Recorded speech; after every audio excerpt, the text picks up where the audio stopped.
At the beginning of the film, we're introduced to Lauren Lane, once a beloved child actress who became famous playing Sally Johnson on the popular live sitcom Meet the Johnsons.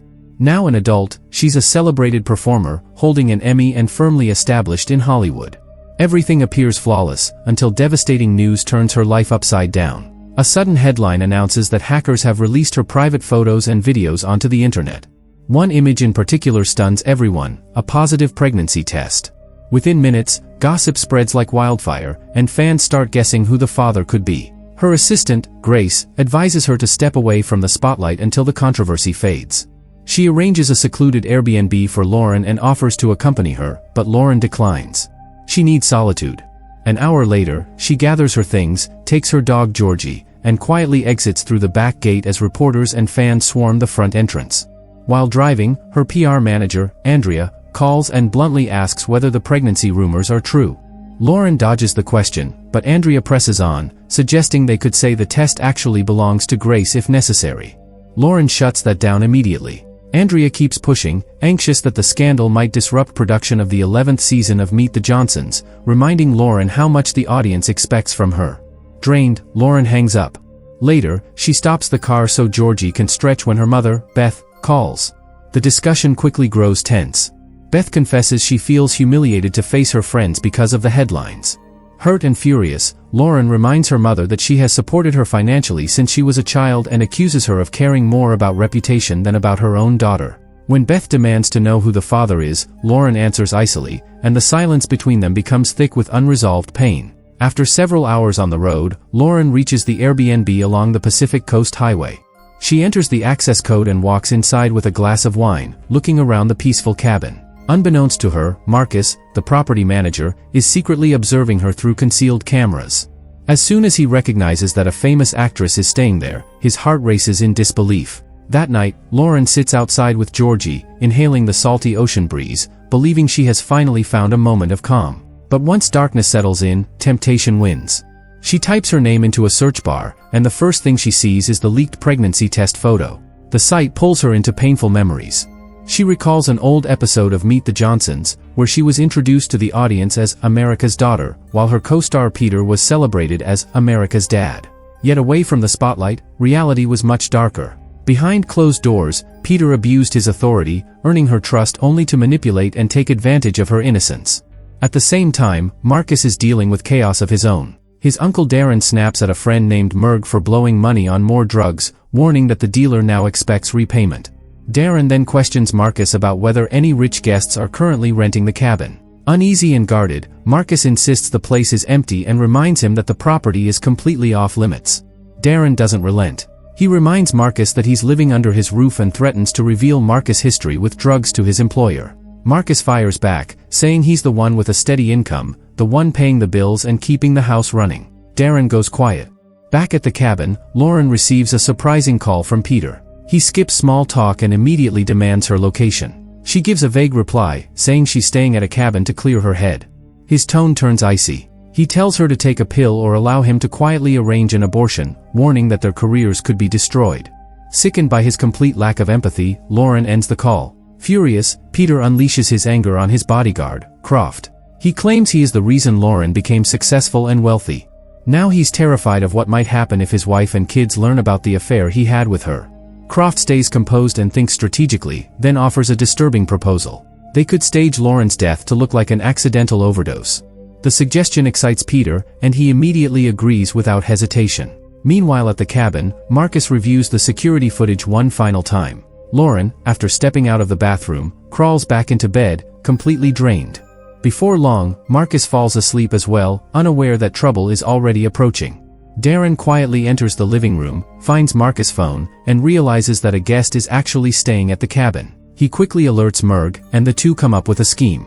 They decide that tonight they will break in and rob the place. About an hour later, Marcus suddenly wakes up and notices his phone is gone, along with his roommates. The truth hits him when he realizes where they must be heading. They're going to the cabin. He wastes no time and rushes after them. By the time he arrives, Darren and Merg are already there. Darren sternly reminds Merg to focus only on stealing valuables and nothing more. Inside, Georgie's loud barking startles Lauren. She gets up to check what's happening just as she hears the unmistakable click of a lock being opened. Calling out for her dog, Lauren freezes in fear when she sees Georgie attack Merg, biting down hard on his foot. But Merg violently kicks the dog away, sending the injured Georgie running off. Overwhelmed with fear, Lauren runs to the windows, but every single one is sealed shut. With nowhere else to go, she slips into the boiler room and hides. Darren and Merg enter the cabin moments later. Darren quickly notices Lauren's Cartier watch. Merg begins hinting at doing more than just stealing, his thoughts turning darker. Darren immediately shuts him down, warning that if she gets a good look at them, she could identify them later. Out of nowhere, Marcus storms in, furious. He confronts them and reveals that Lauren is a well-known celebrity, and their actions could ruin his job. From behind the boiler room door, Lauren pleads to be let out, promising she won't report them. But Merg ignores her cries and heads toward the door, only to be stopped as Marcus and Darren hold him back. In the struggle, Merg's gun suddenly goes off, and the bullet strikes Marcus. Bleeding and barely able to stand, Marcus begs Darren to take him to a hospital. But Merg interrupts, reminding Darren that both of them have criminal records, and going to the hospital would land them in prison. Before Marcus can say anything else, Darren makes a brutal decision and kills his own nephew without mercy. Consumed by rage and panic, Darren turns his attention to Lauren, but when he grabs the door handle, it snaps off in his hand, stopping him from getting inside. Annoyed and thinking fast, Merg suggests finding cleaning supplies. Certain that Lauren has no way out, they leave her locked inside. Trapped in the boiler room, Lauren tries opening the door again, but this time the handle comes off in her hand.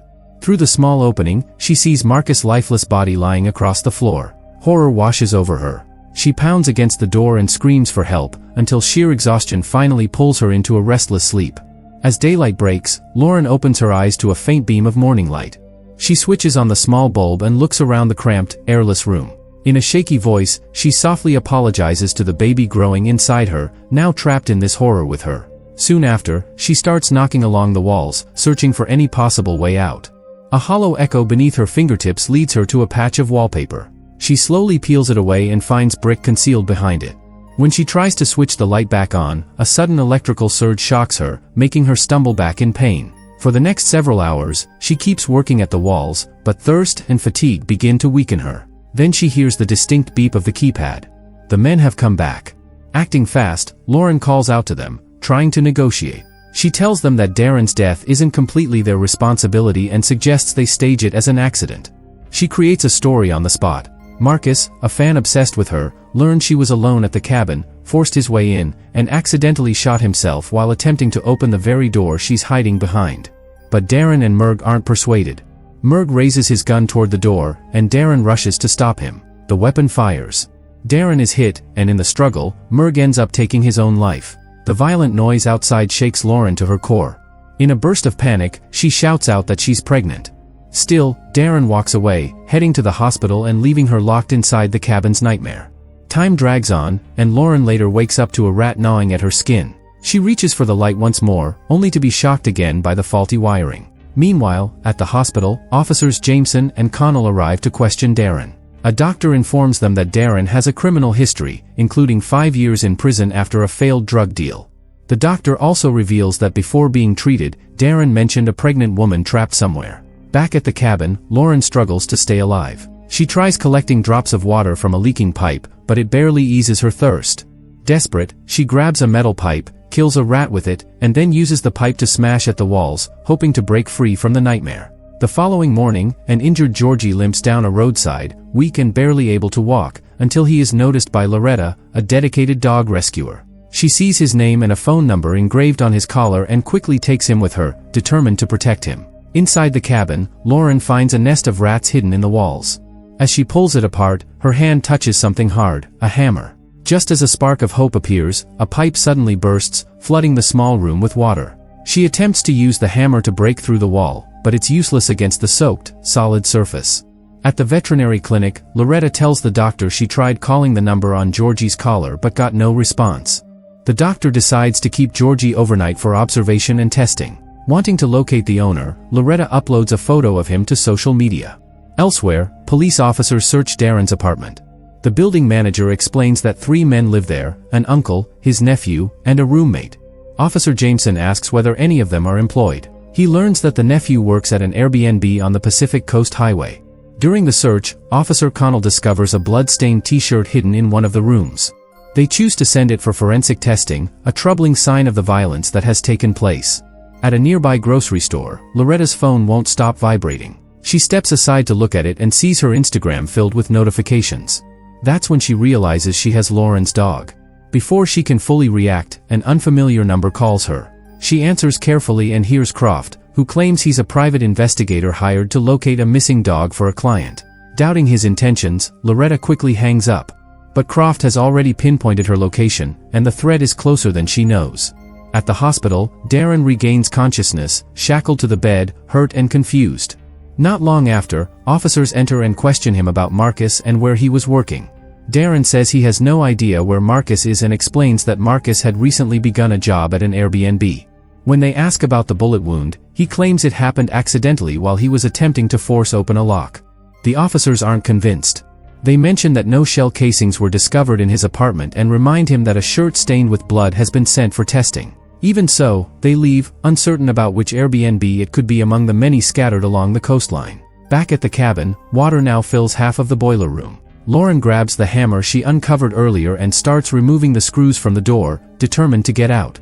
At the same time, Croft shows up at the veterinary clinic, asking about Georgie and where the dog was found.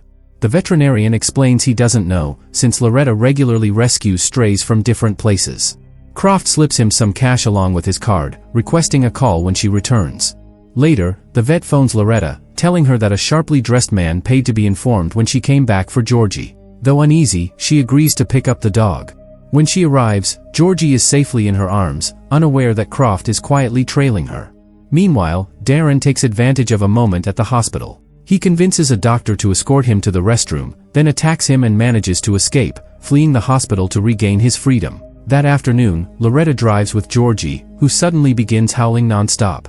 Assuming he needs to go outside, she pulls over, but Georgie suddenly sprints away toward the cabin. She runs after him and pounds on the door while he barks wildly. Inside, Lauren hears the noise. Out of nowhere, Darren shows up and grabs Loretta, but Croft appears just in time and shoots at Darren. Meanwhile, police receive a lead on the possible location of the Airbnb where Marcus worked as manager and head in that direction. Back at the cabin, Croft and Loretta enter the house.